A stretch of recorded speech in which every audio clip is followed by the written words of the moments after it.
Oke, halo teman-teman. Kita bakal presentasi mengenai bahasa Indonesia, PKMGT ya, pada semester kali ini. Sebelumnya perkenalkan, namaku Raffi Dimaiski dari Fakultas Kedokteran dengan nomor NIM 012111133113. Mungkin bisa teman-teman yang lain bisa memperkenalkan diri.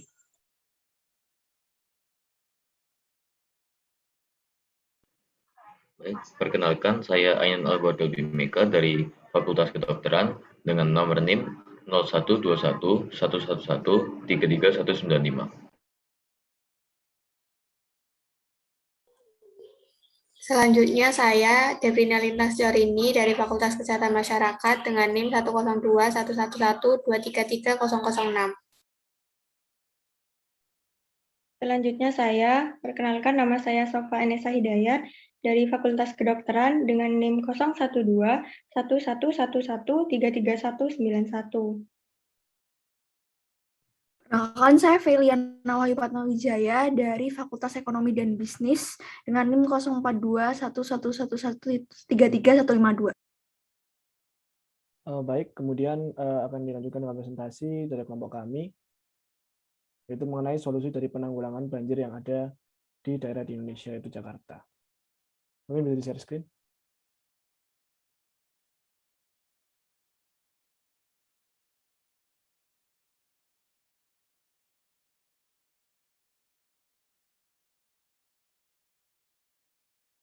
Baik, judul dari PKMGT kami adalah Tunnel untuk Banjir di Ibu Kota. Baik, saya akan menjelaskan tentang permasalahan umum yang kami angkat untuk ide ini. Indonesia merupakan negara yang memiliki dua musim, yaitu musim kemarau dan musim penghujan. Musim kemarau biasanya berlangsung selama bulan April hingga Oktober. Musim kemarau ini jarang sekali dijumpai hujan turun, maka dari itu banyak kita jumpai pepohonan yang mengering jika memasuki puncak kemarau. Bahkan suhu bisa mencapai 40 derajat Celcius. Namun semua itu akan berubah jika telah memasuki musim penghujan dari bulan Oktober hingga April. Hujan di Indonesia ini tergolong dengan musim ekstrim karena banyak dampak yang ditimbulkan. Salah satunya banjir di kota-kota besar yang telah menjadi langganan di tiap tahunnya. Sedangkan permasalahan banjir di ibu kota, yaitu akhir tahun menjelang bergantinya tahun, berita banjir bandang hingga tanah longsor memenuhi deretan stasiun televisi hingga sosial media. Tak sedikit korban jiwa yang terdampak akibat bencana ini sehingga mengharuskan masyarakat mengungsi di tempat pengungsian yang aman. Banjir tersebut bukanlah banjir biasa yang hanya setinggi mata kaki, tetapi tingginya bisa mencapai tinggi orang dewasa di mana rumah-rumah warga hanya terlihat di bagian atapnya. Betapa mengerikan air keruh yang tak hanya membawa air saja, namun juga membawa ranting pohon, gelondongan batang pohon, sampah, material-material lain, bahkan binatang buas seperti ular dan buaya memenuhi seluruh daerah yang seharusnya menjadi tempat tinggal yang layak untuk makhluk hidup.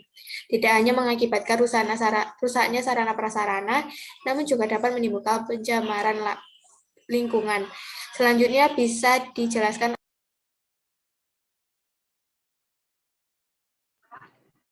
Baik, secara garis besar ada dua faktor yang menyebabkan terjadinya banjir di ibu kota tersebut. Faktor yang pertama adalah gaya hidup membuang sampah ke sungai. Banjir disebabkan oleh meluapnya air sungai yang penuh yang tidak mampu dibendung oleh bendungan akibat volume air dari curah hujan yang tinggi melebihi kapasitas saluran air. Tersumbatnya bendungan yang seharusnya dapat mengalirkan air ini terkadang karena gaya hidup masyarakat yang tidak peduli dengan lingkungan seperti sering membuang sampah di sungai. Ini terbukti pada sungai-sungai di beberapa daerah, terlebih di sungai kota besar. Masyarakat seperti menjadikan sungai sebagai tempat pembuangan akhir tanpa berpikir berkepanjangan akan dampak yang disebabkan oleh aktivitas tersebut. Mirisnya, tak sedikit yang menghiraukan dampak membuang sampah di sungai, meskipun dampaknya berakibat pada dirinya sendiri, yaitu terdampak bencana banjir selama beberapa hari di setiap musim penghujan. Nyatanya, banjir tidak membuat mereka sadar akan kesalahan yang diperbuat. Masih banyak masyarakat yang terus-menerus membuang sampah ke sungai.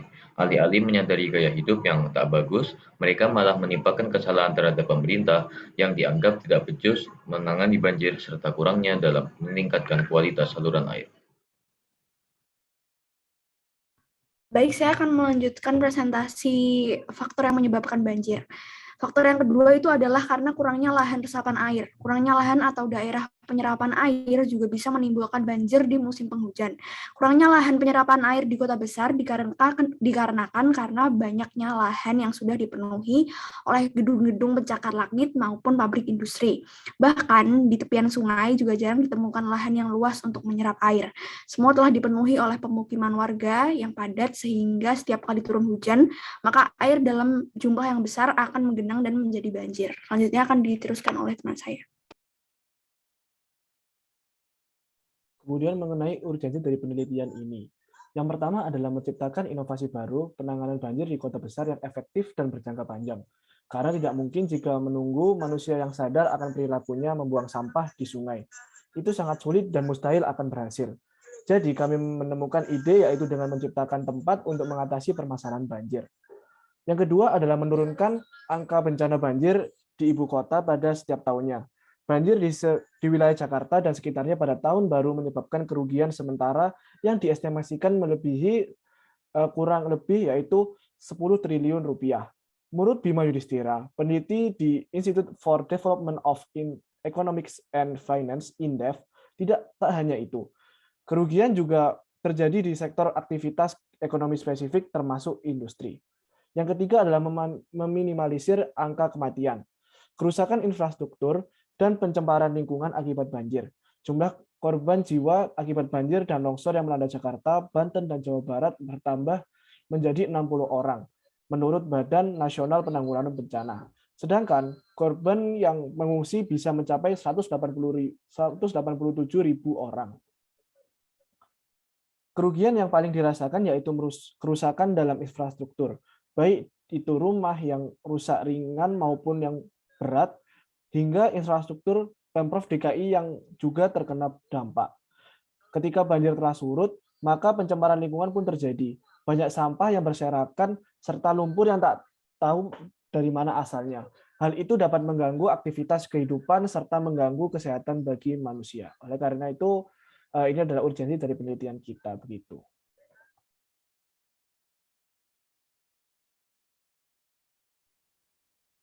Selanjutnya adalah strategi yang akan kami gunakan untuk menanggulangi banjir ini.